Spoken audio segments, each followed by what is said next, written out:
Yo, bago ang lahat! Ngayon, pag-uusapan natin ang tatlong mainit na issue sa Golden State Warriors.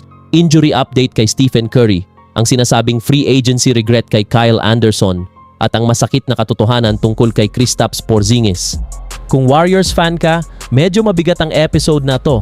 Pero kailangan nating maging real, so make sure naka-like at subscribe ka na at simulan na natin. Mga ka-Dub Nation, alam natin na kapag wala si Curry, ibang-iba ang Warriors. Hindi lang siya scorer, siya ang sistema. Sa latest reports, si Curry ay dealing with knee issues na hindi basta-basta nawawala. Kahit walang structural damage sa MRI, patuloy ang discomfort at pamamaga. Ang problema dito, hindi ito simpleng sprain lang.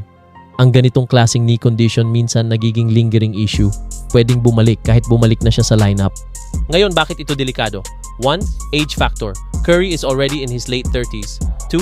Heavy mileage. Malalim na playoff runs, Olympic minutes, at regular season load. 3. System dependency. Ang Warriors offense ay umiikot sa gravity niya. Kapag wala siya, bumabagal ang ball movement. Mas nagiging predictable ang offense. Nawawala ang spacing.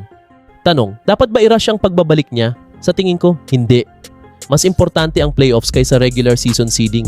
Kung babalik siya ng 80% lang, mas delikado. Ngayon naman, pag-usapan natin si Kyle Anderson. Noong umalis siya sa Minnesota at sumama sa Golden State, marami ang nagsabi na perfect fit siya. High IQ player, versatile defender, playmaker sa forward position. Pero ano ang nangyari?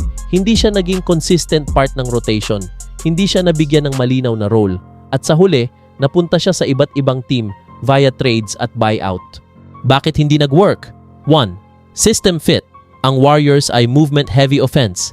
Si Anderson mas effective sa structured half-court. 2. Spacing issues.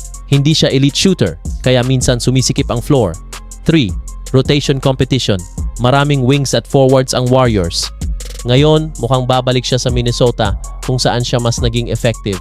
Lesson dito, hindi lahat ng magaling na player ay automatic fit. Sa NBA, fit, talent, minsan. Ito na ang pinaka-controversial. Nung nakuha si Porzingis via trade, marami ang natuwa.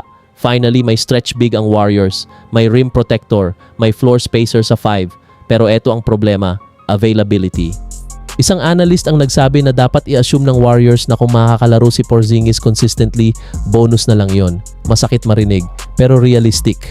Injury history, multiple lower body injuries, illness concerns, conditioning issues.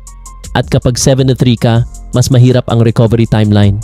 Bakit risky ang trade?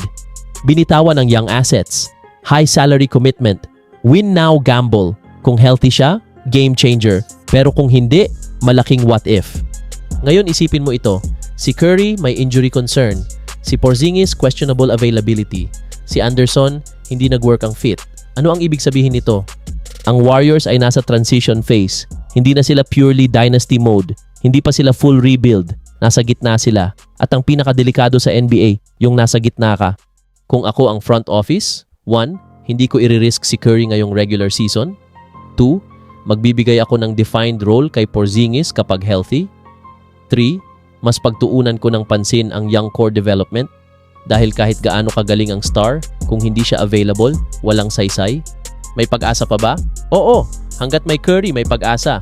Pero kailangan, smart load management, consistent health, clear rotation identity.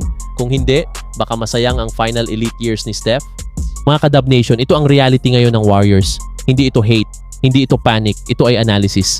Tanong ko sa inyo, dapat ba mag-all-in pa rin ang Warriors? O panahon na ba para maghanda sa future? Tama ba ang pagkuha kay Porzingis? At regret ba talaga ang nangyari kay Kyle Anderson? Comment down below ang opinion ninyo. Peace out!